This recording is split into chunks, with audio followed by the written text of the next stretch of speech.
வணக்கம். இப்ப நம்ம வழக்குல இன்னொரு வகையா இருக்கக்கூடிய தகுதி வழக்கு பத்தி பார்க்க போறோம். தகுதி வழக்கு 3 வகைப்படும்.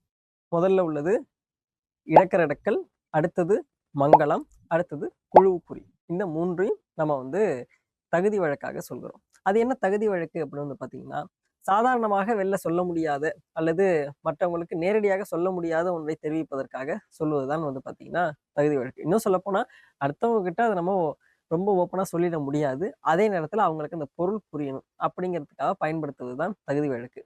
ஒரு சொல்லுக்கு தகுதி உடைய மற்றொரு சொல்லை பயன்படுத்தி சொல்வது தகுதி வழக்குன்னு கூட சொல்லலாம்.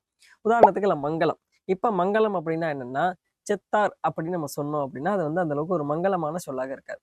அது ஒரு அமங்கலமான சொல்லா இருக்கும். ஆனா அதே பொருள அவங்க புரிந்து கொள்ள வேண்டும் என்பதற்காக என்ன சொல்றாங்க இப்போ, துஞ்சினார் அப்படின்னு சொல்றாங்க. சரிங்களா? இன்னொரு நல்ல அருமையான தமிழ் வார்த்தை என்ன இருக்குன்னா, காலமானார்ன்னு ஒரு வார்த்தை இருக்கு.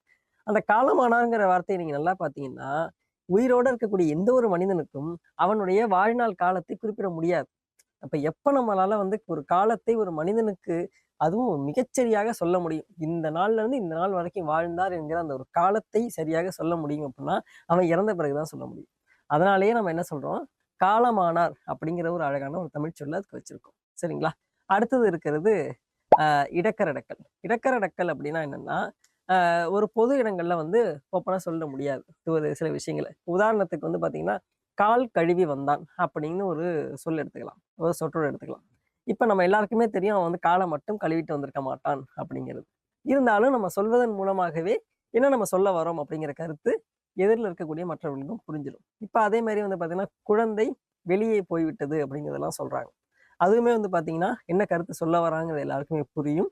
அதே நேரத்துல கொஞ்சம் சொல்வதற்கும் ஆ நாகரிகமாக இருக்கும். நாகரிகம் கருதி மற்ற வார்த்தைகளை பயன்படுத்தி சொல்வதுதான் இடக்கரடக்கல். அடுத்தது குழுவுக்குறி. இந்த குழுவுக்குறி அப்படின்னா என்னன்னா, கோட் வேர்ட் அப்படின்னு வச்சுக்கலாம்.